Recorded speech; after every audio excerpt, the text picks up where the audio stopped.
주권자로서의 책임을 다합시다. 옛날에는 왕이 똑똑해야 나라가 편했습니다. 지금은 주권자가 똑똑해야 나라가 편하지 않겠습니까? 추종하는 시민에서 참여하는 시민으로 스스로의 위상을 바꿉시다.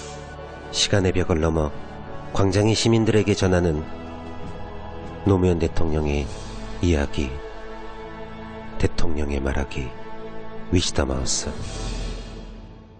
엄마, 나 가게 안 하고 싶은데. 너 가게 해봤니? 너 음식 만들어봤니? 인테리어는? 집기는? 일할 사람은? 운영은? 가게 자리는? 세금은? 너 돈이 있니? 나는 요술램프 몬스터 셰프다. 네가 원하는 모든 것을 들어주마. 맛집의 맛을 똑같이 만들어줄 수 있어요? 맛뿐만 아니라 돈과 청음의 모든 비법을 알려주겠노라. 야하! 이젠 걱정 고민 끝! 네이버 검색창에 몬스터 셰프라고 쳐주세요. 상담 문의 02-4558-8838. 몬스터 셰프. 야, 이 부장! 네가 부장이면 땅이야? 뭐?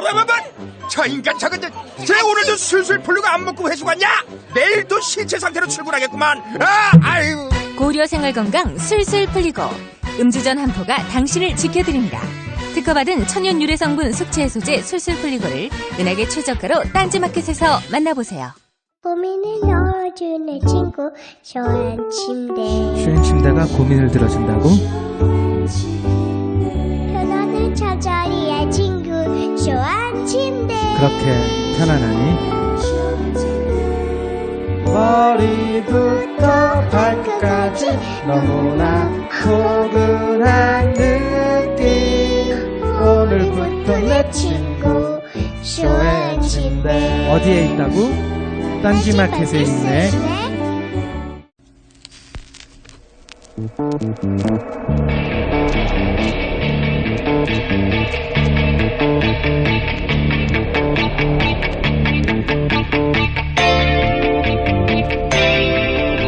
안녕하세요, 김호준입니다.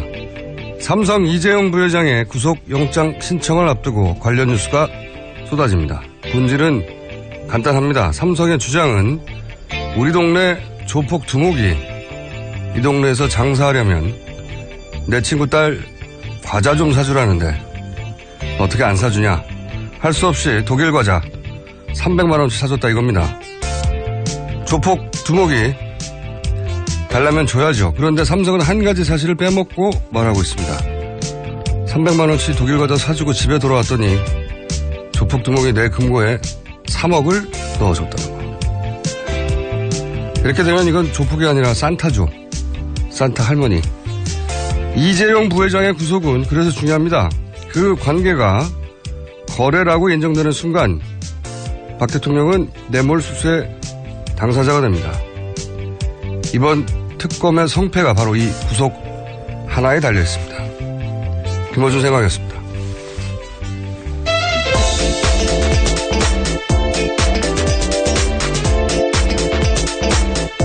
안녕하세요. 네, 안녕하세요. 네, 일주일간 양주열 변호사, 하찮은 양주열 변호사와 같이 고생 많으셨어요. 네. 양 변호사님 들으시면 굉장히 섭섭하실 이야기를 또 이렇게. 섭섭하라고 하는 얘기고요. 예. 네. 다시는 꿈도 꾸지 말라고 이 자리를 하는 얘기입니다. 자, 지난 한 주간 많은 뉴스가 있었을 텐데. 네네. 지난 한 주간 놓친 뉴스들이 있을 거예요. 틀림없이 제가. 또 이 공장장님을 위해서 일부러 남겨둔 뉴스도 거짓말 있습니다. 하지 말고. 시사인의 예, 김은지입니다. 첫 번째 뉴스는 뭡니까? 예, 삼성 관련된 뉴스인데요. 박 대통령이 2015년 초에 이 정유라 씨를 콕 찍어서 지원을 지시한 사실을 박영수 특검팀이 확인했다라는 보도입니다. 이 지시를 받은 김종 전 차관이 박상진 삼성전자 사장과 주기적으로 연락하면서 정 씨에 대한 지원을 논의했다라는 거고요. 이 특검팀은 이재용 부회장도 최소한 삼성 합병 전에 이 정 씨의 존재를 보고받은 것으로 보고 있습니다. 그러니까 박근혜 대통령이 정유라 이름을 콕 찍어서 얘기했다는 거죠. 예, 그렇죠. 정유라 같은 승마 선수를 키워줘야 한다. 이렇게 이야기했다는 겁니다. 왜요? 대한민국에 스포츠 선수가 얼마나 많은데 그중에 정유라 특정해서 얘기하고 예. 그리고 삼성은 정유라 특정해서 하나 지원하고 그래서 거래 관계라는 거고 이 정도 되는데도 구속을 못하면 사실 기대할 게 없어요. 더 이상. 네, 오늘 오후 2시 반에 이제 그 결과를 이야기한다고 합니다. 이 정도로 명확한 사안을 구속을 못하면 말이 안 된다고 봅니다. 그건 나라도 아니고요. 그리고 이제 삼성 부회장이 구속이 되면 그다음부터는 이 사태가 이제 막바지를 향해 달려나가겠죠. 가장 윗선인 박 대통령으로 이제 만 남은 거죠. 예. 네. 삼성을 그렇게 잡고 나면 사실상 입증이 거의 끝났다고 보는 건데 그래서 굉장히 중요한 사안이죠. 네, 구속이 되느냐 안 되느냐. 근데 이 영장 실질 심사할 때도 부담이 많이 될 거예요. 그들 나름대로 살아남기 위해서 얼마나 많은 노력을 하겠습니까? 예, 삼성 장학생 얘기도 많잖아요. 예. 이번에는 근데 못 넘어갈 것 같아요, 저는. 삼성이 놀라운 전통이 있지 않습니까? 어떤 사고를 쳐도 절대 구속은 안 된다. 이병철 회장 시절부터 쭉 이어져 내려오던 전통인데 이번엔 안 될 것 같아요. 예언해 봅니다. 자, 다음 뉴스는요. 예, 박영수 특별검사팀 컴퓨터를 대상으로 해킹 시도가 드러났다라는 한국일보 보도인데요. 이 사정당국 관계자에 따르면 특별수사관의 네이버 계정이 침투 경로로 이용돼서 다행히 해킹 시도는 사전에 차단됐지만 이 해킹을 시도한 이 범인의 서버가 해외에 근거를 두고 있어서요. 아직까지 구체적인 사항은 파악되지 않았다라는 겁니다. 앞으로도 구체적인 사항은 파악 안 될 거예요. 그렇긴 한데 이렇게 하려고 그런 거겠죠. 특검팀이 당연히 인터넷 연결 안 된 인터넷에서 사용했을 거란 말이죠. 예, 그렇죠. 네. 근데 그게 접근이 안 되니까 개인 PC, 개인 노트북을 감행을 시킨 다음에 그 노트북으로 인터넷에 붙을 때 정보를 빼나가려고 했겠죠. 그런 시도를 어떻게 미리 알았을까. 그리고 그게 한 번이 아닐 텐데. 예, 이 시사저널 보도인데요. 이 선관위 디도스 공격. 2011년 11.6 때 이제 기억하실 텐데요. 그때도 이제 비슷한 디도스 공격이 있었습니다. 아, 이거 지난주에 뉴스죠? 예. 아, 이건 제가 이제 혹시 양재열 변호사 이 사건 다뤘습니까? 아이, 제가 안 뽑아갔습니다. 네, 안 다뤘겠죠. 예. 네. 공장장님을 위해서 남겨놨습니다. 거짓말 하지 말고. 양재열 변호사 이 사안을 다룰 수가 없죠. 네. 이 사건은 저작권자가 접니다. 아시는지 모르겠는데 이게 2011년에 그 서울시장 재보궐선거 때 있었던 사건이거든요. 예, 그렇죠. 굉장히 중요한 사건인데, 이 사건을 선거 당일 아침에 제가 제기했어요. 이거 이상하다. 왜 이상하다고 했냐면, 일단 두 가지 기사가 있었는데, 하나는 선관위가 디도스를 당했다는 기사가 하나 있었고, 또 하나의 기사는 뭐가 있었냐면, 별도의 기사였어요. 투표소가 많이 바뀌었는데, 투표소가 많이 바뀐 바람에 젊은 직장인이 출근하기 전에 인터넷에서 선관위 홈페이지에서 자기 바뀐 투표소를 찾으려고 했는데 접속이 안 된다. 이 두 가지. 근데 이 두 가지 기사, 별도 기사에는 세 가지 포인트가 있어요. 하나는 뭐냐. 원래 디도스라는 건 이제 경쟁사를 사보타지하거나 아니면은 과시형이에요, 과시형. 자기 경제적 이득을 노리기도 하고 자기 명성을 과시하려고 하는 거기도 한데 선관위 디도스는 그런 효과가 없습니다. 선관위 디도스를 해가지고 게다가 이 디도스를 하려면 종밀 PC를 직접 오랜 시간에 걸쳐 자기가 직접 감염시키거나 아니면 그런 사람들을 사야 되거든요. 돈을 들여서 특별한 효과가 없다 이거야. 그러니까 기존의 디도스하고는 다른 양상인 거죠. 그리고 또 하나는 투표소가 당시 이례적으로 많이 교체됐어요. 그 직전에. 그리고 세 가지는 홈페이지는 접속 가능한데 투표소 찾기만 안 됐어요. 만약에 디도스였다.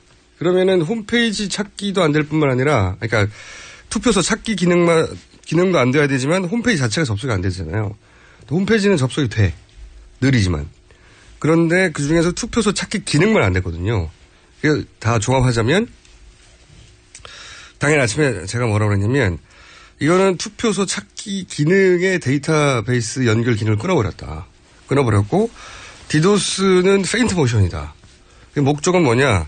젊은 유권자층이 투표율을 떨어뜨려서 당시 한나라당이죠. 한나라당의 나경원 후보 당선을 도모하기 위한 작전이다. 놀라운 주장을 제가 5년 전에 했어요. 아침에 당일날. 그러고 나서 음모론자로 공격받았죠. 지금 이 인터뷰는 제가 했던 말이 맞다는 게 드러난 거 아닙니까? 예, 당시 핵심 역할을 했던. 잠깐만요. 예, 일단 저한테 박수를 보려고요. 당시에 근데 이제 그 특검이 있었죠. 예, 그렇습니다. 네. 특검까지 간 사건이었죠. 네. 제가 주장했고 제가 방송에서 떠들었고 제가 계속 이야기했는데 특검까지 가긴 갔지만 결과는 윗선 지시도 없고 그리고 그냥 디도스다. 제가 얘기한 건 디도스는 페인트 모션에 불과하고 실제로는 데이터베이스를 끄는 해킹이다. 이게 진짜라고 했거든요. 5년 동안 음모론 소리를 들었어요, 제가. 근데 이게 맞지 않습니까? 관계자가 드디어 인터뷰를 했는데 제가 이게 굉장히 중요한 뉴스라고 생각하는 이유가 뭐냐면 이게 이제 민주주의 근간이 선거란 말이죠. 선거를 통해서 우리 이제 민의를 대변하는 누군가를 뽑는데 이 선거를 조작하려고 했던 거예요. 투표가 무의미해지는 겁니다. 이거 내란죄예요, 내란죄. 기본적으로. 근데 이 제보자에 따르면 더 무서운 거는 서울시장 보궐선거는 연습이었고 그걸 가지고 4.11 당시 2012년 총선에서 써보려고 했던 거고 그리고 디도스 팀 외에 해킹하는 팀이 서너 팀이 있었고 당시에 선거 때마다 이런 팀이 존재했다. 이런 인터뷰가 나왔잖아요. 예, 그렇죠. 예, 종합하면 새누리당 집권 기간 동안 이런 종류의 선거 해킹이 한 번이 아니었다. 그리고 보궐선거도 하고 총선도 하는데 대선을 왜 안 합니까? 보궐선거하고 총선은 개입하지만 대선에는 절대 개입하면 안 돼. 그것은 하늘의 뜻이 아니잖아. 갑자기 착해지나요? 그러니까 대선도 의심해봐야 하는 그런 인터뷰인 거예요. 그리고 과거에 했는데 앞으로는 안 하나요? 갑자기 착해져서? 저는 이 인터뷰는 굉장히 중요한 인터뷰인데 이 단발 인터뷰 하나 끝났거든요. 그리고 지난주에 이 뉴스 한번 나오고 나서 후속 보도도 없어요. 굉장히 중요한 뉴스다. 앞으로 계속 추적해봐야 하는.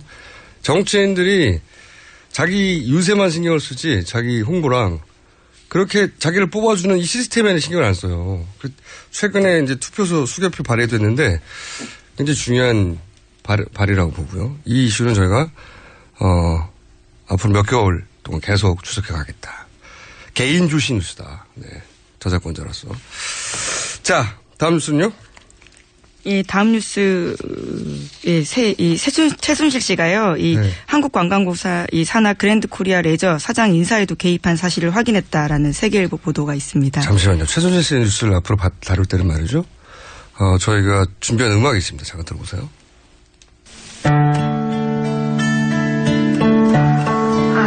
큰일 났네. 아휴, 큰일 났네. 큰일 났네. 아휴, 큰일 났어. 다 죽었네.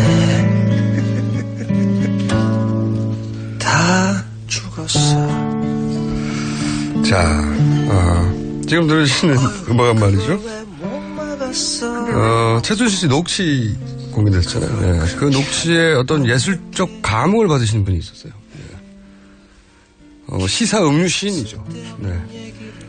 그분이 만든 음악인데, 저희가 이 음악을 만드신 분은 요 순서 마지막 코너에 직접 모시고 이야기도 잠깐 듣고 라이브로 좀 들어보려고 하고요. 자, 최순실 씨 뉴스 앞으로 나올 때마다 짧게 틀어드리겠습니다. 백그라운드 뮤직으로. 어떻게 했다고요, 최순실 씨가? 네. 예, GKL이라고요. 오랫동안 말씀드렸었는데요. GKL. 제 주신 뉴스 아닙니까, 이거 GKL. 예, 김종 전 차관이 특검에서 이제 진술한 바인데요. 최순실 씨가 이기우 씨를 GKL 사장 1순위 후보자로 올렸다라는 진술을 했다라는 겁니다. 그래서요, 원래 있던 사장이 임기 1년을 남기고 물러났고요, 갑작스럽게. 그리고 나서는 2015년 10월부터 이기우 사장이 공식 취임했다라는 겁니다. 그런 건 중요하지 않고요. 예. 핵심은 뭐냐면 최순실 씨가 사장을 꽂았다는 거 아닙니까? 예, 그렇죠. 이름은 중요하지 않아요. 그 GKL에 대해서 계속 주장했던 게 있지 않습니까? 이게 카지노 사업의 핵심이라면 세븐록이라고 하는. 예. 카지노 사업을 두고 장애인 선수단이라든가 거기서 선수 한 명당 1,000만 원씩 받아 3,000만 원 해먹고 이렇게 하려고 사장을 바꾼 게 아니에요. 최순실 씨가 이때까지 해왔던 여러 가지 프로젝트 전형적인 방식이 일단 사장을 바꿉니다. 혹은 인사를 해서 핵심을 싹 바꿔요. 김종 차관이니 다 마찬가지잖아요. 가장 핵심 인사를 바꿔버린 다음에 그 이하로 이권을 쫙 챙겨 먹는단 말이죠. 그런데 이렇게 사장까지 바꾼 다음에 겨우 3,000만 원을 말이 안 된다는 거죠. 그래서 제가 계속 얘기했던 게 이 GKL 뉴스 처음 나왔을 때부터 얘기했지만 카지노가 핵심이다. 카지노에서 나오는 이권을 따라가 봐라. 거기에 뭐 전기빵이라든지 이 음주에서 유통되는 돈이 많단 말이죠. 그걸 따야 된다. 아직 특검이 거기까지 진도가 안 나왔나 봅니다. 네. 이 방송을 꼭 듣고 제 개인적인 주시 뉴스 GKL 카지노 사업에 뭔가 이권이 있다. 네, 최순실 씨. 그게 아니라면 이렇게까지 힘들게 할 리가 없다. 네. 에이전트비 이때까지 나온 건 3천만 원 이거 아닙니까? 돈 받은 그렇죠. 게. 이거 말이 안 돼요. 이 껌값이란 말이죠. 최순실 씨한테는. 이거 3천만 원 받으려고 사장을 바꿔놓고 말도 안 되죠. 요 얘기를 하니까 지난주에 또 놓친 뉴스가 하나 생각나네요. 최순실 씨 관련해서. 최순실 씨 두 번째 타블렛이 나왔다면서요. 예, 이 장시호 씨가 1월 5일에 제출했습니다. 특검에다가요. 이거는 이제 양지호 변호사가 다뤘겠죠. 예, 지난주에 여러 차례 변호사로서 했습니다. 다뤘겠죠. 변호사로서. 여기서는 태블릿을 쓸 줄 모른다고 말하잖아요. 최순실 씨가요? 네, 모른다. 쓸 줄 모른다. 이건 말이 안 되는 게 태블릿을 쓸 줄 모르는지 알려면 써봐야 돼요. 예. 자기가 안 써보고 어떻게 못 쓰는지 압니까? 근데 태블릿은 쓰는 순간 쓸 줄 알게 돼요. 핸드폰하고 똑같기 때문에. 논리적으로도 말이 안 되지만 최순실 씨가 태블릿 마니아라고 하는 건 제가 아는 사람도 2명이나 있거든요. 그러면 특검은 더 많이 알겠지. 태블릿 마니아였어요, 최순실 씨가. 그런데 이제 이 장시호 씨가 왜 이랬냐. 대부분은 이제 이 플리바겐 얘기를 했을 거란 말이죠. 일종의 형량. 그렇죠. 네. 자기가 이렇게 해가지고, 적극적으로 협조하면 틀림없이 자기 형량이 좀 줄어들거나 집행유예가 나온다든가. 우리나라에는 플리바겐 제도가 없지만 형량을 거래하는 제도는 없지만 실제로 검찰에서는 이런 게 통용이 돼요. 아주 협조하는 공범에 대해서는. 이제 그것만 얘기했을 텐데, 근데 저는 또 다른 면이 있다고 봅니다. 뭐냐면, 이 집안의 특징이 보면 말이죠. 인륜을 넘어서는 물질에 대한 집착이 있어요. 인륜을 넘어서는 물질에 대한 집착이 있는데, 최순실 씨 두 번째 태블릿의 효과가 뭘 것 같아요? 법적인 효과가. 첫 번째 태블릿 PC가 사실이라는 걸 더 증명해 줄 거라고 봅니다. 그것도 있지만, 최순실 씨의 확실한 장기수감입니다. 그렇잖아요? 예, 아무래도 그렇겠죠. 네, 예. 확실한 장기수감. 그러면 장시호 씨가 이걸로 인해서 얻게 되는 물질적 이득은 뭐가 있을까요? 이모의 재산을 계속 본인이 관리할 수 있다라는. 이제 탐정은 말이죠. 여기서부터 추론이 시작돼야 되는 겁니다. 그러니까 눈에 보이는 거 말고 이들이 가지고 있는 굉장히 집안의 중요한 특징, 물질에 대한 집착. 이모를 오랫동안 가둔다. 그러면 본인한테 무슨 이득이 있을까? 저는 최순실 씨가 숨겨둔 자금을 장시호 씨가 알 공산이 크다고 봅니다. 장시호 씨가. 막판에 다급하게 정리하고 들어왔잖아요. 그리고 나서 하루 정도 시간이 있었지 않습니까? 그때 자기 자금을 어떻게 처리할지를 장시호 씨한테 맡겼을 가능성이 저는 있다고 봐요. 그 긴박한 상황에서.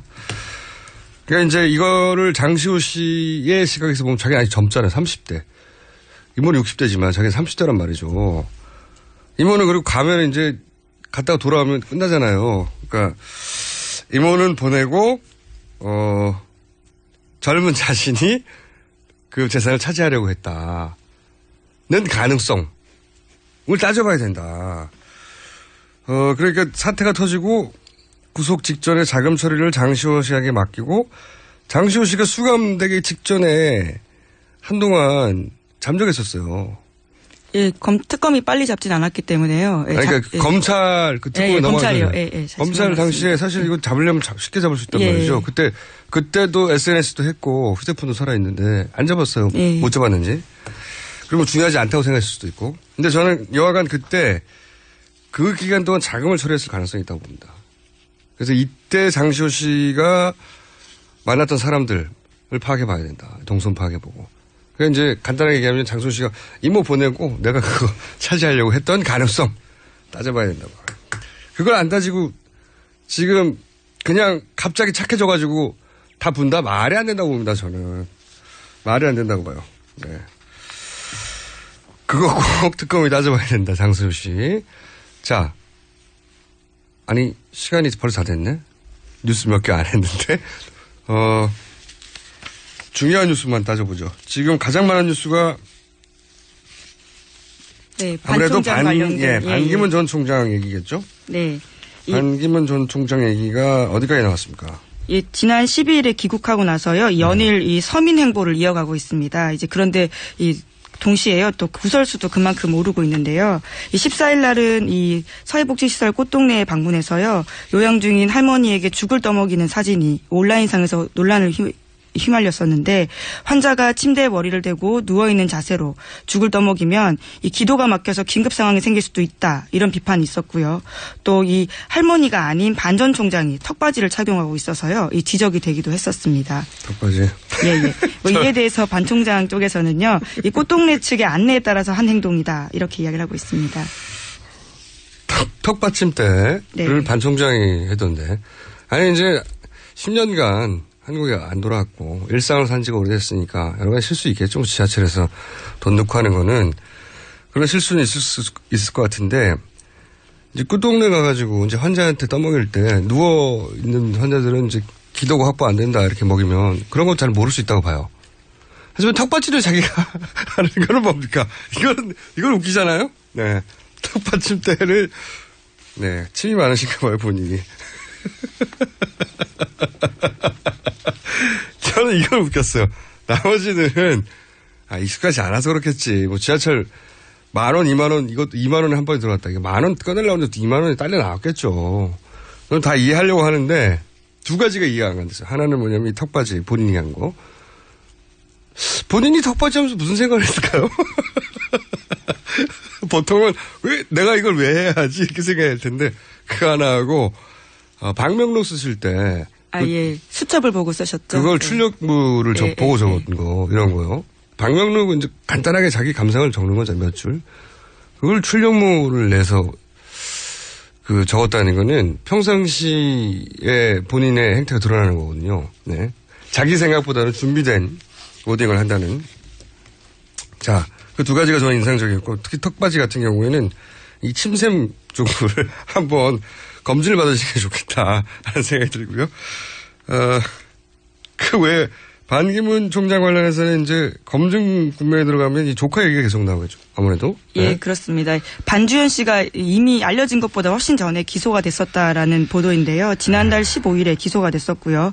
그리고 또 반기문 총장의 동생인 반기상 씨 같은 경우에도 이 기소가 되어 있는데 현재 한국에 있다고 알려져 있어서요. 자진 입국해서 재판을 받을지도 관심 대상이라고 합니다. 반 총장 얘기는 앞으로도 계속 나올 텐데 간단하게 배경 지식 몇 가지 좀 짚자면 우선 사기 대상이 자살한 성완종 회장의 경남 기업이다. 예. 여기가 이제 그 사기 대상이었고요. 그리고 이 성완종 회장과 반기문 총장은 무척 가까운 사이였어요. 그게 또 하나의 배경 지식이고 충청 포럼이라고 이제 성 회장이 만든 포럼이 있었는데 이 포럼이 결국은 충청 출신 그러니까 반기문 총장을 대통령으로 만들려고 했던 포럼이거든요. 예. 그런 배경 지식도 하나 있고 근데 이 경남 기업의 반기문 총장의 동생 반기상 씨가 고문으로 있었어요. 예, 그렇죠. 네. 그런데 이제 사건은 이 반기상 씨의 아들 반주현 씨가 주범인 사건이란 말이죠. 근데 국내 언론에 보도되기로는 간단 요약하자면 유동성 위기, 돈이 모자라서 위기에 있던 경남 기업에다가 경남 기업이 이제 경남 베트남에 건설한 건물이 있었는데 이 위기를 벗어나기 위해서 건물을 팔아야 했다. 근데 그 건물을 반기상 씨 아들 반주현 씨가 카타르 투자청에 팔아주겠다고 했는데 그 투자청 서류가 가짜였고 그래서 계약금을 가로챘다. 요게 이제 국내에 알려진 사건의 개요예요.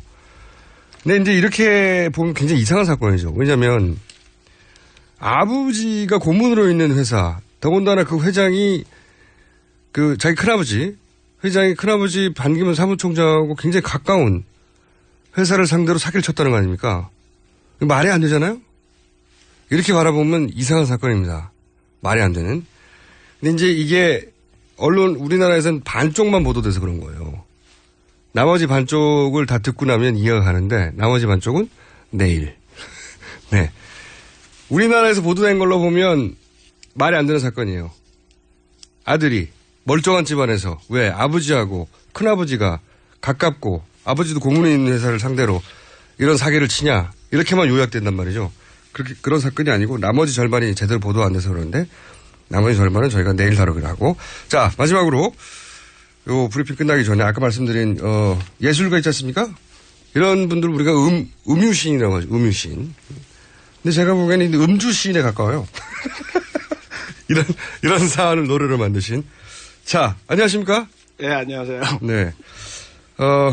노래 듣기 전에 어쩌다가 이런 음악을 만드셨어요?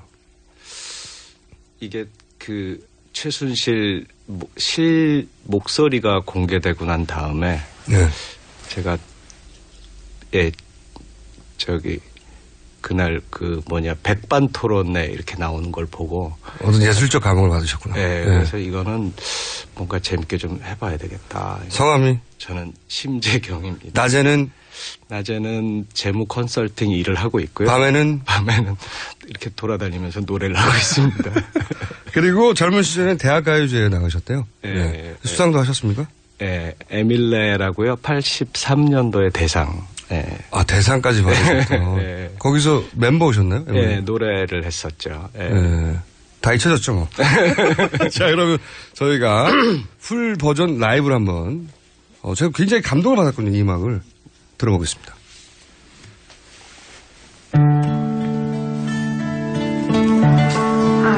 큰일 났네. 아유, 큰일 났네. 큰일 났네. 아유, 큰일 났어. 다 죽었네. 다 죽었어. 아유, 그걸 왜 못 막았어? 왜 못 막았어? 그걸 그렇게 하면 어떡해? 걔는 그런 쓸데없는 얘기를 뭐하러 했대? 아유, 큰일 났네. 큰일 났네. 아유, 뭐라고 해야 해? 다 죽었네. 다 죽었네. 그걸 얘기를 좀 짜보고. 아니지. 그걸 그러니까 이렇게 할래다가 이제 이거를 이제 그렇게 몰아갈 게 아니라 저렇게 되는 걸 저렇게 될 뻔했던 거를 이제 그렇게 했다. 몰아가야 될 것 같아. 아유, 큰일 났네. 큰일 났네. 아유, 어떡하냐. 이렇게 하지 말고 이렇게 해야 될 것 같아. 이렇게 했던 저걸로 해서 근데 이제 그거를 이제 자꾸 않으면 이게 되면은 분리를 안 시키면 다 죽어. 분리를 안 시키면 나도 이제 분리시켜가지고 이제 그게 다 죽어. 아유, 큰일 났네. 큰일 났네. 아유, 큰일 났어. 큰일 났네. 다 죽었네. 다 죽었어. 다 죽어. 다 죽어.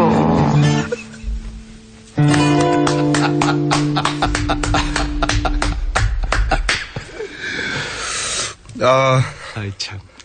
대단한 작품이네요. 네. 신금을 울리고요. 저희가 일주일에 한 번씩 라이브로 이거 합창 버전 안 되나요? 뭐 여러 명 나오면 되겠죠. 그러면 다음에는 그룹 버전으로 준비해 주시기 바랍니다. 네. 아이 참. 84년에 대학가요제 에밀레로 네. 대상을 받은 기억이 가물가물한 심재경 씨였습니다. 감사합니다. 네, 네. 한마디 하실래요? 저 이탄이 유튜브에 보면 있어요. 제목이 친애하는 국민 여러분이라고요. 네. 그것도 유튜브를 통해서 들어주세요. 제가 들어보고요. 심재경 씨였습니다. 감사합니다. 네. 아무도 묻지도 따지지도 않고 가입하셨다고요? 보험은 너무 어려워요. 걱정 마십시오. 마이보험 체크가 도와드립니다. 1800-7917 마이보험 체크로 지금 전화 주세요. 1800-7917 이미 가입한 보험이나 신규 보험도 가장 좋은 조건을 체크해서 찾아드립니다. 인터넷 한글 주소 마이보험.com 또는 카카오톡에서 아이디 검색 마이보험을 친구 추가하여 상담하실 수 있습니다. 여성 여러분, 골반이 삐딱하면 허리가 아파요. 아랫배가 나와요. 골반이 바로 서야 건강도 아름다움도 바로 섭니다. 바디로직을 입으세요. 토크밴드의 입체적인 탄력이 틀어진 골반을 바로잡습니다. 간편하고 확실한 골반 교정 타이즈 바디로직. 삐딱한 남성 골반에도 역시 바디로직. 바디로직의 효과를 못 느끼셨다면 100% 환불해드립니다. 자세한 환불 조건은 홈페이지를 참조하세요. 굶고 뛰고 땀 빼고 다 해봤다. 그래봐야 소용없었다. 다이어트는 결국 먹는 게 문제다! 동결건조 채소와 곡물, 단백질, 그리고 효소와 비타민, 미네랄로 만든 다이어트 전용 그린 스무디로 하루 한두 끼만 바꿔 드세요. 검색창에서 비타샵을 검색해주세요.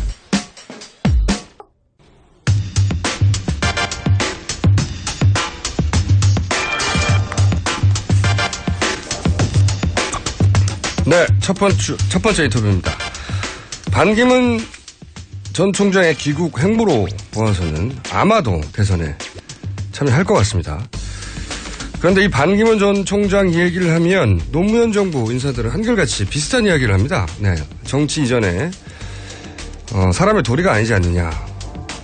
풀어서 얘기하자면 노무현 전 대통령 장례식 이야기부터 나오기 시작해서 그리고 봉화에도 한참 있다가 왔다. 이런 이야기입니다. 근데 그때 구체적으로 어떤 일이 있었는지 자세히 밝혀진 적이 없는데 당시 반기문 총장 측과 연락을 담당했던 분을 저희가 찾았습니다. 네, 여쭤봐서 여러분에게 참여정부 시절 청와대 안보전략비서관이었던 노무현 재단의 현재 박선원 기획위원 나와 계십니다. 안녕하십니까? 네, 안녕하세요.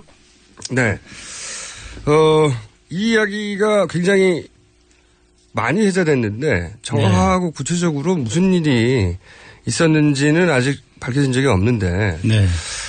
하도 이야기가 많이 나오고 앞으로도 틀림없이 이야기는 반복해서 나올 텐데 그죠? 네. 네. 저희가 한번 정확하게 그때 무슨 일이 있었는지 그때 그 일을 담당했던 분을 찾아서 들어봐야 되겠다 싶었거든요. 우선 그 사건으로 가보자면 그 노무현 대통령 장례식 때 반기문 사무총장 전 사무총장과 연락을 담당하셨다고요, 그때? 예, 제가 연락을 담당했습니다.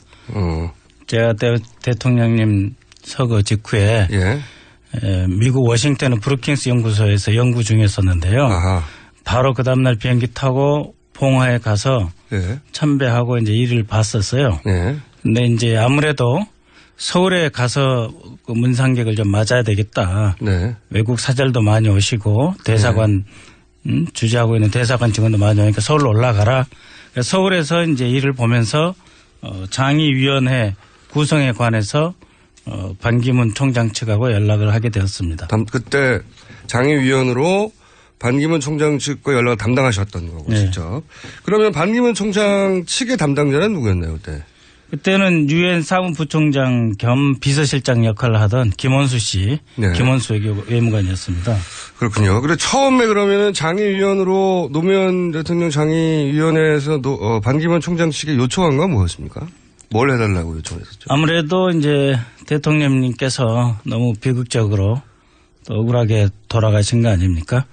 그래서 이제 장의위원장을 맡아서 처음에는 해외에서 좀 객관적으로 보기에 너무도 이렇게 잘못된 정치적 환경에서 대통령이 억울하게 돌아가신 거고 하니까 국내에 계신 분보다는 유엔 사무총장을 하고 계신 반 총장이 장의위원장을 맡아줬으면 좋겠다 하는 그런 바람이 있었나 봅니다. 처음에는 아예 장의위원장을 제안을 했고. 예, 장의위원장으로 국장이고 하니까 좀 맡아주실 수 있느냐 그런 걸 여쭤봤죠. 그랬더니 답이? 유엔 총장은 무슨 뭐 개인의 어떤 인연이나 이런 데 얽히면 안 된다. 뭐 그런 말도 안 되는 말씀을 하시더라고요. 그래서 답이 없었어요. 그리고 당연히 이제 장위원장을 맡으면 이제 국장이 참석을 하셔야 되는 거 아니겠어요? 네네. 이제 그걸 기대를 했었는데 안 된다고 하니 그러면은 그 장위위원 중에 예. 국무위원들 명단을 넣는 그 항이 있습니다. 그렇죠. 외교부 장관이었으니까요, 당시. 네, 그러니까 국무위원이었으니까. 장관을 하셨던 분들을 이제 쭉 좀 장위위원으로 모시려고 해서 국무위원 카테고리. 장위위원. 그럼 위원장 장위위원. 안 된다. 예. 위원장 안 된다고 하니. 모시면 안 되겠느냐. 위원으로 그럼. 예. 장관이었으니까. 예. 그 정도는 뭐 오케이 할 수 있을 것 같은데. 그것도 안 된다. 그것도 안 된다고요? 네, 그렇게 이야기를 해요.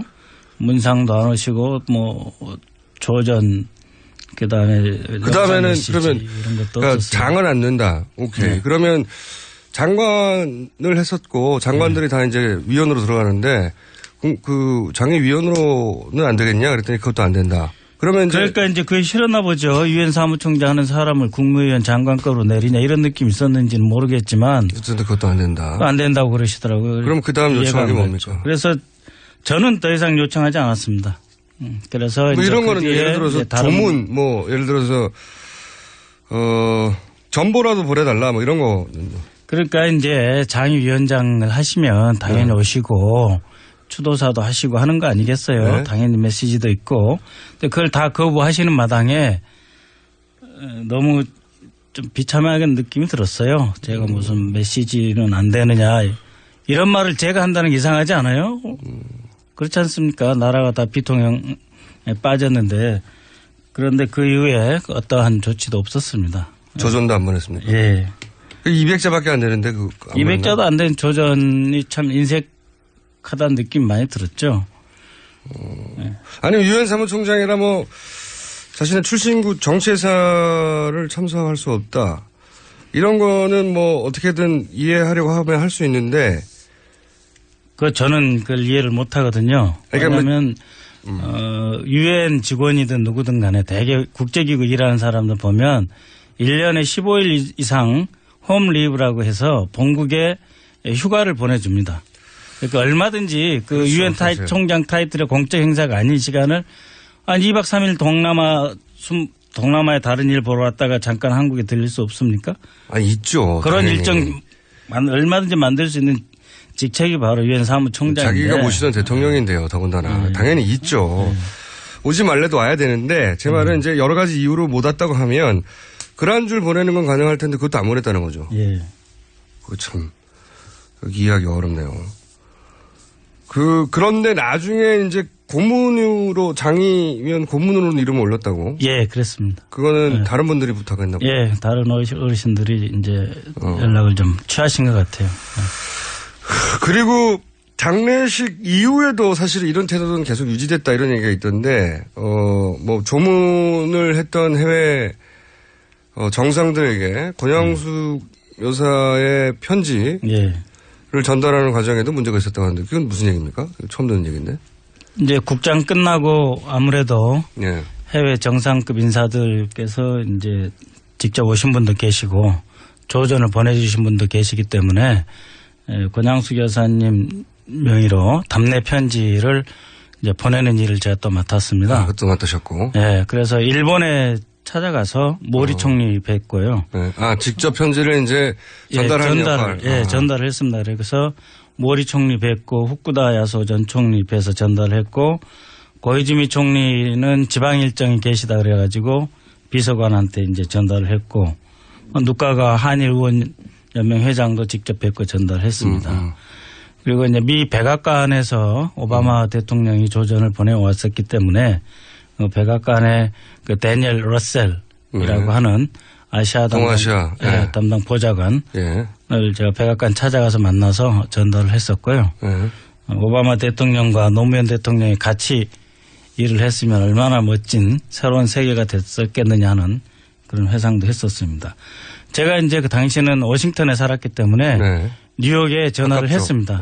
김원수 사무부총장한테 전화를 해서 권 여사님께서 반 총장님께 그래도 답례 편지를 전달하라고 해서 내가 휴대하고 있으니 전달하러 가겠다 이렇게 말씀을 드렸어요. 그랬더니 김원수 부총장이 올라오라고 해서 제가 워싱턴에서 뉴욕으로 가서 올라와서 이제 대기하라고 그러더라고요. 이제 시간 나면은 한 10분, 15분 정도 반 총장을 뵙게 해주겠다. 그런데 제가 한 6일 정도 기다렸는데. 6일이요? 예. 6시간도 아니고? 예. 6시간 걸립니다. 내 차를 몰고 가니까. 아니, 차로 가서 6시간, 4시간이면 가지 않습니까? 천천히 가셨네. 어쨌든 6시간 기다리는 게 아니라 6일 동안 기다렸는데 10분을 안 내줘요? 그래서 결국은 뭐 특정인 이름 거명하기 뭐하지만 이상학 과장인가 국장한테 전달하고 왔던 기억이 있습니다. 아니 뭐 편지를 굳이 안 받을 이유는 또 뭡니까? 근데 제가 전달을 안 하고 알아서 내려가길 기다리신 것 같아요. 근데 저는 전달을 해야 되는 게 제 임무잖아요. 그러니까 내려올 수는 없고 그래서 자꾸 차일피일 뭐 몇 시 될 것 같다 뭐 하루 더 기다려라 이렇게 하시기 때문에 계속 기다렸죠. 근데 뭐 안 될 것 같다고 아예 처음부터 했으면 뭐하러 제가 일주일을 거기서 뉴욕 그 호텔에서 머물렀겠어요. 아니면 5분만 해도 편지 받고 한마디 덕담하고 가면 되는 건데. 네. 그래서 아예 뭐 총장이 안 된다 그러면 그냥 전달하고 진작 내려왔겠죠. 일부러 포기하고 가길 기다렸다. 예. 그 전에 혹시 총장님하고 사이가 안 좋으셨던 거 아니에요? 사이 좋았습니다. 외교보좌관 하실 때 그분께서 이제 참여정부 처음 출범할 때부터 청와대에 계셨고 저도 2003년부터 2008년 2월 24일까지 청와대 근무했었기 때문에 사이가 좋았죠. 그러면 유엔 사무총장 되신 이후에도 여러 번 만나셨어요? 유엔 총장 되신 뒤로는 2번 뵀습니다. 찾아가서요. 아, 찾아가서? 네. 그러니까 다른 일로도 만나셨고. 그렇죠. 그때는 대통령님 이제 재임 시절이니까요. 관계도 나쁘지 않았는데. 그렇죠. 요 장례식 당시에 전후에서 오지도 않고 연락도 안 하고 장의위원도 안 하고 조존도 안 보내고 200자밖에 안 되는데. 전 세계 다 보냈는데 조존도 안 보내는 건 너무하네요. 진짜. 조존도 안 보내고. 결국은 이제 다른 루트로 훗날 고문으로 이름을 올리긴 했지만 거의 아무런 액션도 취하지 않았고 그리고 권양수 교사가 이제 답편지를 줬는데 그전에는 만나주던 사람인데 답편지를 가서 전달하려고 했더니 안 만나더라 일주일을. 굳이. 그래서 결국은 다른 사람 주고 왔다 그냥. 그 뒤로도 뵀어요. 2011년에. 나중에는 또 뵀어요. 또 송영길 인천시장이 유엔 기구를 인천에 유치할 때는 이제 건물 같은 걸 제공해야 되거든요. 그때는 또 뵀어요. 그러니까는 가장 중요한 시간 아닙니까? 제 생각에는 유엔 사무총장이 된 모든 과정을 생각할 때 노 대통령님과의 마지막 인연이잖아요. 국장의 어떤 역할을 하신다는 게. 그때 유독 그렇게 철저하게 외면했다. 외면하시더라고요. 그리고 나서 봉화에는 2년 6개월 있다가 결국 오긴 왔다고 하던데 오고 나서도 뒷말이 있었는데 그건 왜 그랬습니까? 객관적으로 볼 때 이해가 안 되잖아요. 유엔 사무총장이 소위 뭐 지구촌에 가장 존경받고 높으신 분이라는데 그걸 뭘 비밀리에 붙이고 비공개할 필요가 뭐 있어요. 비밀에 붙여달라고 말을 하긴 했어요. 공개하지 말아달라 이렇게 돼 있죠. 본인이 봉화를 다녀간 사실을 공개하지 말아달라. 네. 뭐가 그렇게 가려야 되고 그런 게 많은지 도무지 이해가 안 갔습니다. 저도 사실 그 반기문 유엔 사무총장은 노무현 대통령 시절에 노무현 대통령이 사실상 선대위원장 역할을 했다고 말할 정도로 열심히 해서 됐고 그걸 떠나서 본인이 장관을 지냈고 그때 모시던 대통령이니까 이렇게 당연히 서거하게 되면 다른 걸 다 떠나서 정적이었다 할지라도 와서 이제 이렇게 인사하고 보통 예를 취하는데 맞습니다. 왜 이렇게까지 철저하게 관계를 부인하려고 했을까요?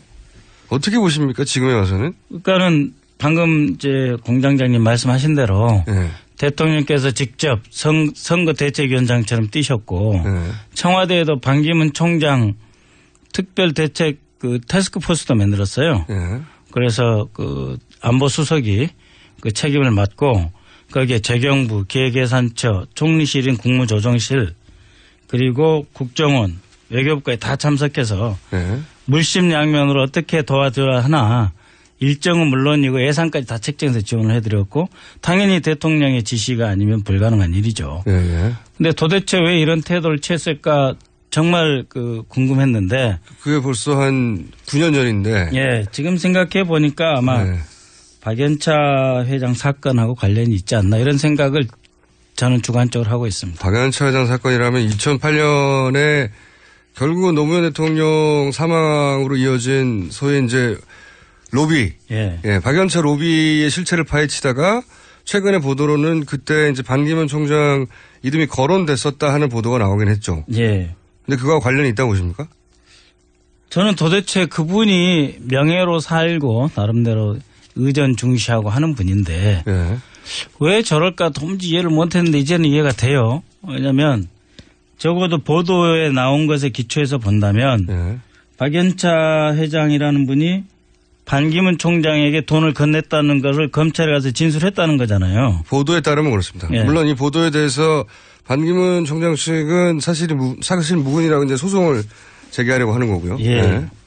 근데 이제 보도에 따르면 그런 보도에 따르면 저는 이해가 안 되기 때문에 이해를 하려고 노력을 하는 과정에서 예. 그런 보도를 보면서 야 이거 MB 정권, MB 예. 검찰에 포로가 되어 있었기 때문에 매우 곤란한 처지 아니셨겠느냐. 왜냐하면 시기로 보면은 대통령께서 2009년 5월 23일 서거하셨으니까 네. 그 전에 이제 반기문 총장이 박연차 씨한테 돈 받았다는 진술이 나왔다면 네. 그 전에 나왔을 거 아니에요. 네. 그리고 어떻게든 흘러 들어갔을 거 아닙니까 본인한테. 네. 그래서 몸조심해야 되지 않은 상황이 아니었나. 그래서 당시 MB 정부 입장에서는 그 노무현 대통령으로 인해서 정치적 세력이 결집하고 예. 그리고 정권에 큰 위협이 될 거라고 생각해서인지 예. 뭐 포탈을 비롯해서 어쨌든 그런 분위기를 누르려고 굉장히 노력했는데 예. 유엔 사무총장이 여기에 참석하게 되면 그게 이제 불을 지를 수 있으니까 차단해야죠. 차단하려고 정권에서는 노력했을 것이고 그게 먹혔던 이유는 박연차하고 관련이 있지 않겠냐. 그건 제 추측입니다. 근데 저는 그 추측할 권리가 있다고 생각을 합니다. 왜냐하면 도저히 이해가 안 가잖아요. 저하고 친했어요, 아주. 정말로. 혼자만 친하신 거 아니죠? 아니죠. 그렇지는 않았죠. 왜냐하면 여러 가지 외교적인 일을 할 때 총장이 그 전에는 외교 보좌관이었고 그다음에는 외교 장관이었잖아요. 저는 외교 담당하는 행정관이자 나중에 비서관이고 접촉 기회가 많았죠. 그러니까 지금 이 반기문 전 총장에 대해서 참여정부 시절 인사들이 배신감을 느끼는 거는 반기문 총장이 대선에 출마하고 안 하고 전혀 무관하게 그 이전에 이미 있었던 일이군요. 그렇죠. 이분이 대선에 출마하실 거라고 누가 생각을 했어요. 안 했죠. 근데 그 이전에 훨씬 이전에 이럴 수는 없지 않냐라고 참여정부 시절 인사들은. 그렇죠. 왜냐하면은 대통령께서 각국에서 오는 외빈들을 다 만나 주셨을 뿐만 아니라 직접 없는 출장도 일부러 만드셨고요. 이해찬 총리님 남미하고 아프리카 보내셨고 또 반기문 당시 장관은 장관들은 이제 선거운동 하는 거예요. 그때 지원하시기 위해서 대통령께서 원래 예정이 없던 해외 순방 일정 잡고 이해찬 총리님 아프리카와 또 남미 담당해서 순방시키고 그런 일이 어떻게 가능하겠어요? 대통령이 각별히 생각이 있으시니까 그 정도 정과 열성을 다해 주셨는데. 이런 얘기를 반기문 총장 측에서 하는 것 같은데 노무현은 몰라도 참여정부에는 빚이 없다. 이건 어떻게 보십니까? 노 대통령이 노무현 정권이라 하지 말라 그러셨어요. 참여정부라고 해라 그러신 거거든요. 노 대통령은 참여정부를 어떻게 뗄 수 있어요? 하긴 그렇습니다. 예를 들어서 이해창 총리가 도와주시고 청와대에서 TF 만들어서 직영부, 국정원, 총리실, 심지어 코이카까지 다 동원해서 도와주는데 그게 참여정부가 뗄 수 있습니까? 알겠습니다. 저희 시간이 다 됐는데 이 문제는 저희가 반기문 총장 측의 답변도 한번 들어보고 그 답변이 나오면 다시 한번 또 모시겠습니다. 예, 그러시죠. 네, 지금까지 박선원 전 청와대 외교전략비서관이었습니다. 감사합니다. 네, 고맙습니다. 저희는 3부에서 다시 뵙겠습니다.